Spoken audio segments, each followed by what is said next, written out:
Buonasera, benvenuti a questa edizione del nostro telegiornale. Vediamo subito i titoli. In migliaia i funerali di Vincenzo Agostino, la sua barba simbolo della lotta per cercare la verità sulla morte del figlio Nino e della moglie. Al processo per il depistaggio sulla strage di Via D'Amelio, la parola agli avvocati dei figli di Borsellino, sconcertante superficialità dei giudici di allora. Ad Agrigento cittadini e società civile in piazza per chiedere trasparenza e legalità dopo le inchieste che hanno coinvolto il comune. Allarme siccità, Siracusa, il dramma degli allevatori. Siamo senza fieno, costretti a mandare i bovini al macello e in Sicilia non mancano gli sprechi.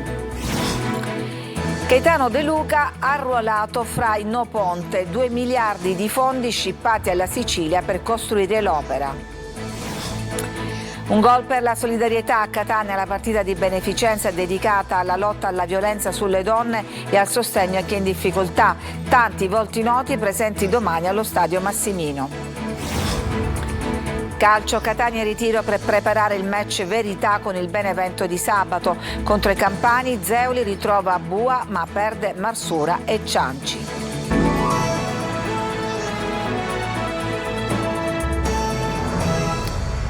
In migliaia i funerali di Vincenzo Agostino alla cattedrale di Palermo, l'ultimo saluto al guerriero sempre alla ricerca della verità sulla morte del figlio Nino e della nuora. Marco Gullà. La cattedrale è affollata da migliaia di persone, parenti, cittadini, personalità, tutti per dare un ultimo saluto a Vincenzo Agostino, morto domenica, 87 anni. Da 35 anni, da quel 5 agosto 1989, quando a Villa Grazia di Carini, Cosa Nostra, gli uccise il figlio Nino, poliziotto di 28 anni, e la moglie Ida, 19 anni, incinta di 5 mesi, aveva lottato alla ricerca della verità. Chi li ha uccisi e perché, si è sempre chiesto. I funerali questa mattina alla cattedrale di Palermo. Agostino aveva capito che l'omicidio di sua figlia e di sua nuora era maturato nello stesso ambiente in cui poi matureranno le stragi del 92 e del 93.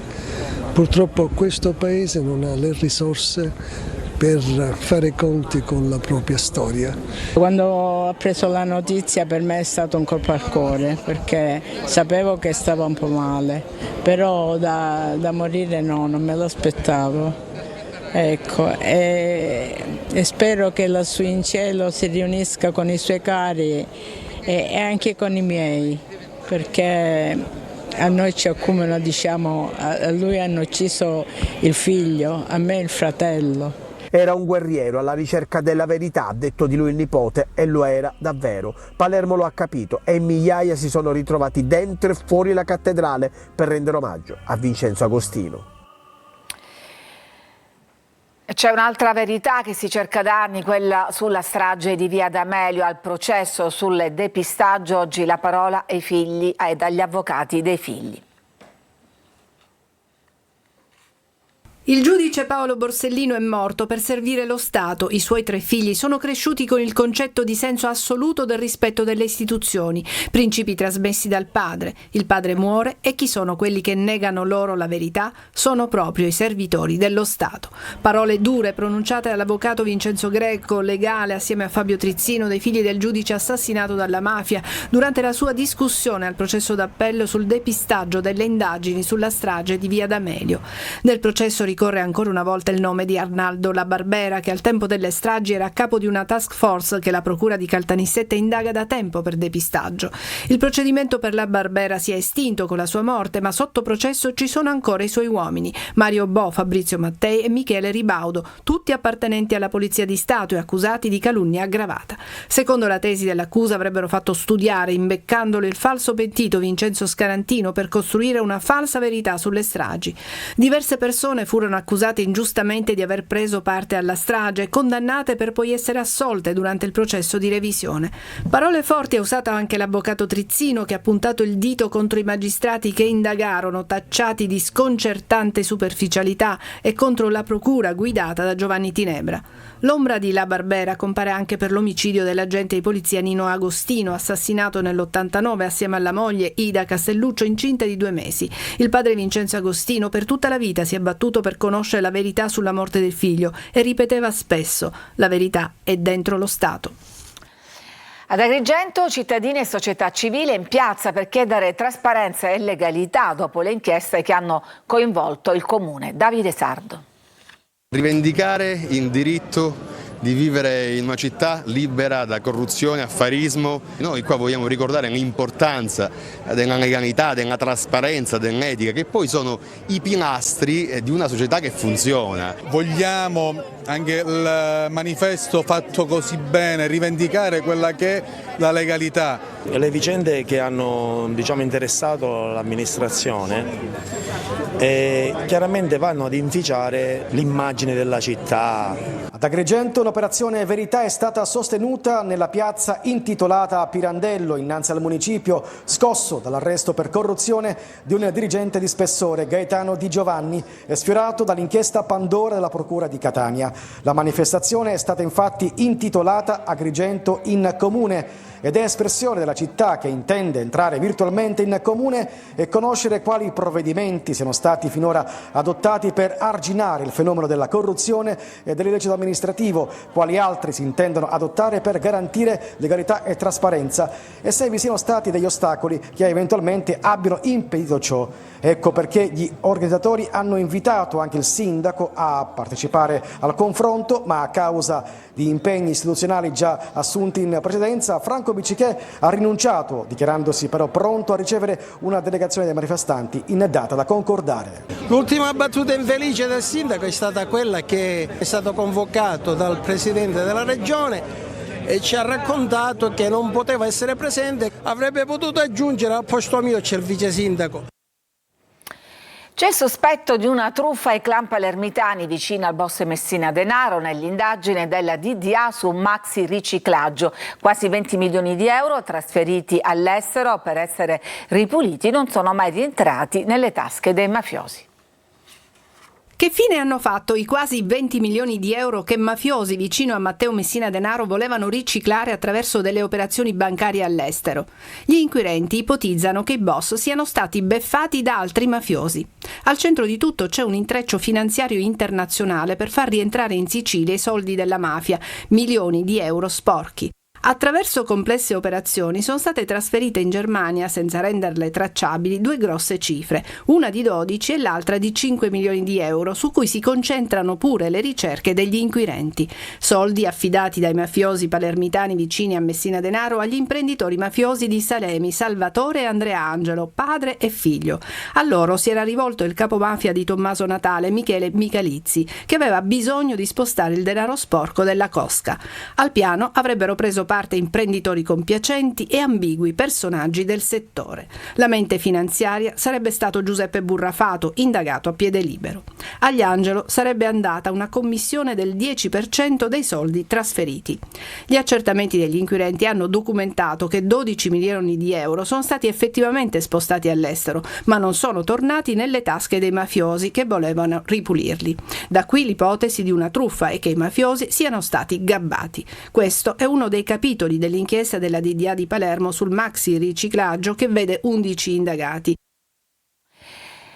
E veniamo adesso all'emergenza siccità che pesa non solo sugli agricoltori ma anche sugli allevatori. Foraggia infatti non ce n'è e molti saranno costretti a mandare gli animali al macello. Con Francesco Loi siamo stati in un'azienda del Siracusano. Sono non stanco, esterrefatto, sono demoralizzato, non ce la facciamo più e siamo in prossimità di mandare la maggior parte della madre al macello. Come Alessandro, anche altri allevatori stanno valutando l'ipotesi più estrema, mandare gli animali al macello. La situazione è drammatica. Ci sono diversi colleghi che chi ha venduto e chi ha mandato animali al macello, chi è riuscito a vendere è stato un po' più fortunato. Qui siamo in un'azienda del Siracusano a Melilli. Lui ha 150 bovini e farli mangiare diventa sempre più difficile. Questo è uno dei silos che doveva essere pieno di foraggio, invece, come vedete, è totalmente vuoto. Vista la siccità, dobbiamo iniziare a dare dell'alimentazione supplementare agli animali già dal mese di maggio e quindi ci comporta un maggior gravio di spese, perché dovremo arrivare da qui a settembre, sperando che a settembre arrivino le prime piogge. Siamo ad aprile, ma i terreni sono asciutti come se fosse estate. La siccità sta facendo pagare il conto a tutti, anche agli allevatori. La cosa non è drammatica, noi siamo arrivati già al capolinea, perché chi ha degli animali da accudire, da farli mangiare, siamo già arrivati, perché non abbiamo più niente da dargli a mangiare. La richiesta è sempre la stessa, le parole non bastano, servono aiuti economici che dovrebbero cadere come la pioggia, che purtroppo qui non c'è. E nonostante l'emergenza idrica ci sono sempre tanti sprechi e molti comuni cercano di correre ai ripari. È la Sicilia dei paradossi, della crisi idrica e dello spreco, come nel Riberese, dove tanta acqua del fiume Sosio Verdura da tempo immemorabile scorre e si tuffa in mare, beffando campagne e aziende agricole circostanti. Finalmente adesso si è compreso che forse sarebbe utile costruire una diga di raccolta dell'acqua del fiume e che sarebbe una soluzione alla crisi idrica per il versante centro-meridionale della Sicilia. E per tale obiettivo è impegnato il Consiglio Comunale di Ribera, che intende coinvolgere il Ministro della Protezione Civile Nello Musumeci nella costruzione della diga già battezzata col nome di Valentino.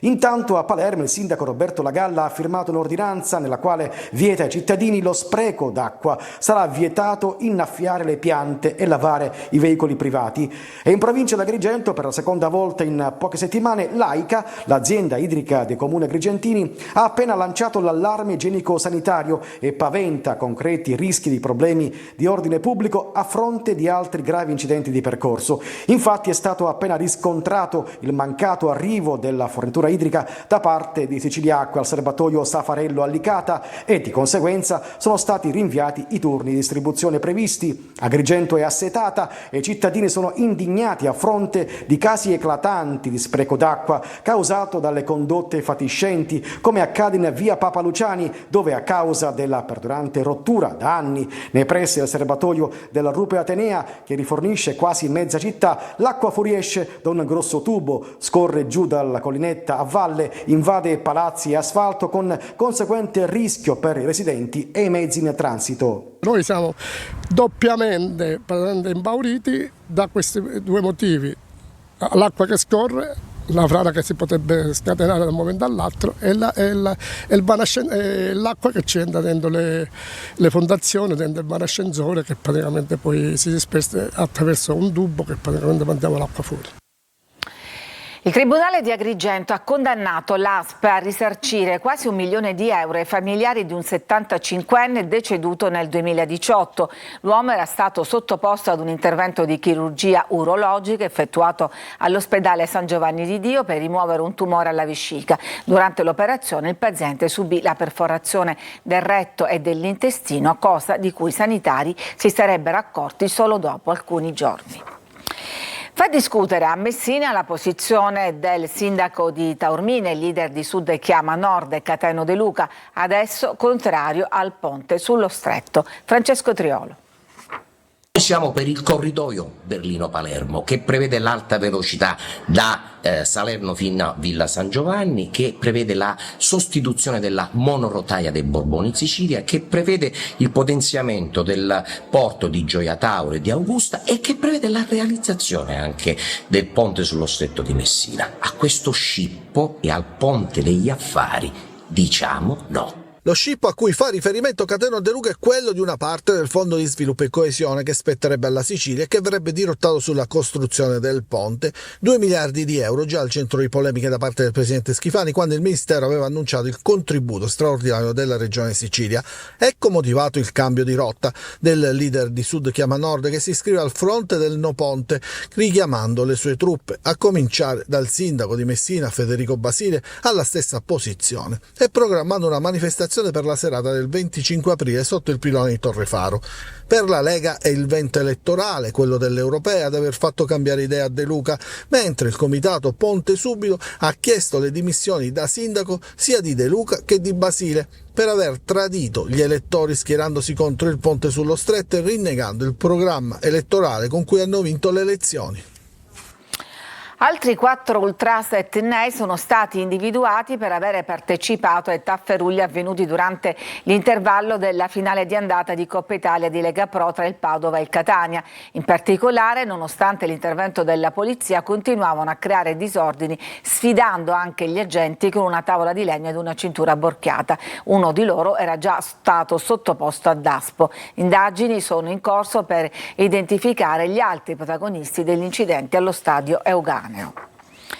Pistola a giocattolo in pugno e passamontagna, è entrato in banca a Catania intimando ai dipendenti di consegnare il denaro, ma la rapina non è andata in porto. L'uomo è stato arrestato poco dopo. A saper gestire i momenti di tensione il direttore della filiale, che ha spiegato al rapinatore che ci voleva del tempo prima che la cassaforte si aprisse. Intanto lo ha convinto a far uscire i clienti, minuti preziosi che hanno consentito alla polizia di ammanettare il bandito. Smantellata una piazza di spaccio a conduzione familiare, 4 gli arresti, una donna gestiva anche le vedette. Tonino De Mana. Una piazza di spaccio a conduzione familiare dove una donna gestiva anche le vedette. È stata scoperta dai carabinieri che hanno smantellato un'associazione criminale che agiva sotto il controllo del clan Laudani di Piedimonte e Teneo. 4 le persone arrestate, accusate a vario titolo di associazione finalizzata al traffico illecito di droga, nonché per acquisto e detenzione di sostanze stupefacenti ai fini di spaccio. L'indagine condotta dal settembre 2019 all'agosto 2021 ha consentito altresì di individuare i canali di approvvigionamento dello stupefacente sia a Giarre sia a Catania, nel quartiere San Giovanni a Galerno, e di individuare altri circa 20 soggetti che a vario titolo, soprattutto come pusher, operavano per conto della predetta associazione criminale. Teatro dell'attività illecita una villetta nel quartiere Jungo. Al vertice dell'associazione c'erano Maurizio Viscuso, in stretto contatto con Antonio Di Mauro, e Stefano Mario Sciacca, quest'ultimo incaricato di essere il cassiere dei proventi illeciti. Insieme avrebbero messo in piedi un vero e proprio supermarket della droga, fonte giorno e notte di approvvigionamento di cocaina e marijuana, protetto da misure di sicurezza mirate ad eludere gli eventuali blitz delle forze dell'ordine. L'indagine avrebbe consentito di accertare la partecipazione all'organizzazione di spaccio anche dei figli di Viscuso, Salvatore e Giuseppe, e della moglie Rosa Arcidiacono, che si sarebbe occupata di diffondere le direttive del marito agli altri appartenenti al gruppo. Nel corso delle indagini è emerso anche il pestaggio di un pusher che aveva osato mettere in dubbio la qualità della cocaina acquistata. L'attività di indagine, effettuata dal settembre 2019 al giugno 2021, ha portato all'arresto di 10 pusher e al sequestro di oltre 1 chilo di marijuana e 300 grammi di cocaina.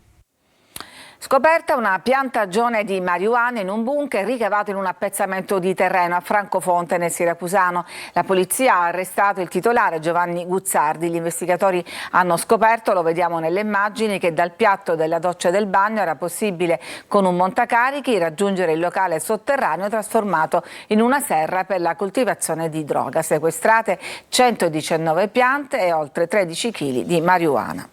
Ci fermiamo, c'è una pausa per la pubblicità, torniamo subito dopo.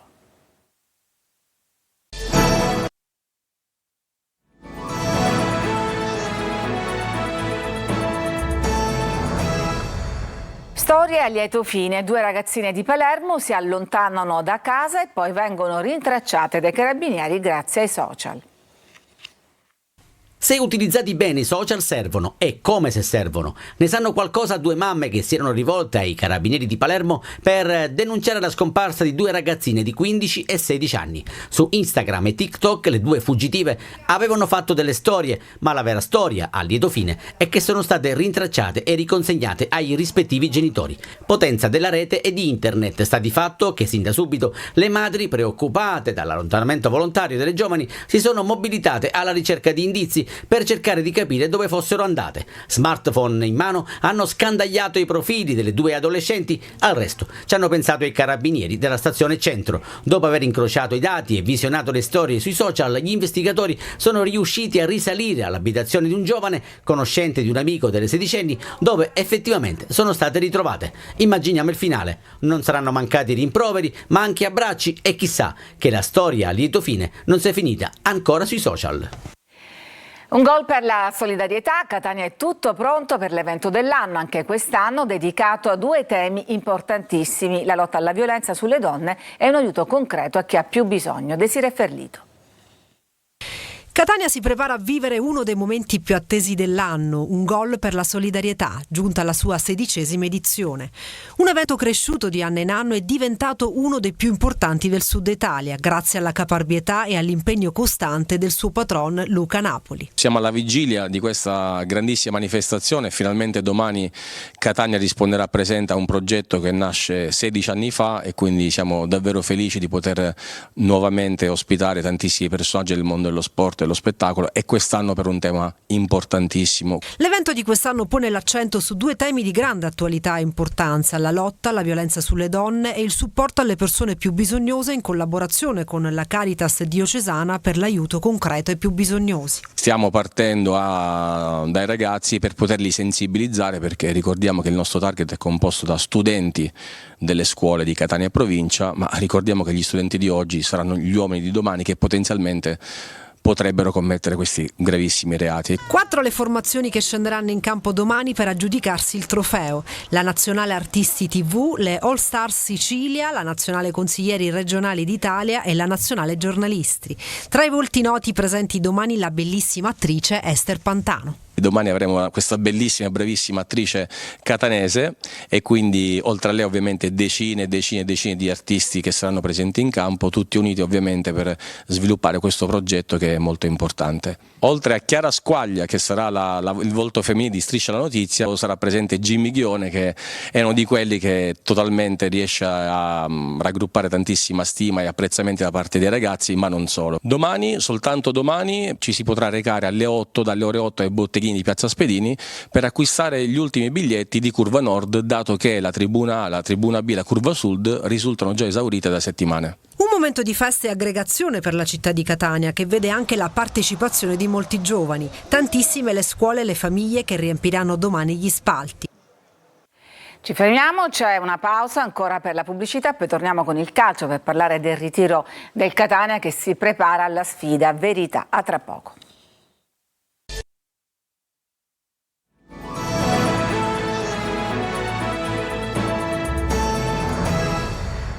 Da stasera a Catania in ritiro per preparare la sfida Verità con il Benevento di sabato al Massimino. Per l'ultima di campionato Zeoli ritrova Buà ma perde Marsura e Cianci. Francesco Triolo.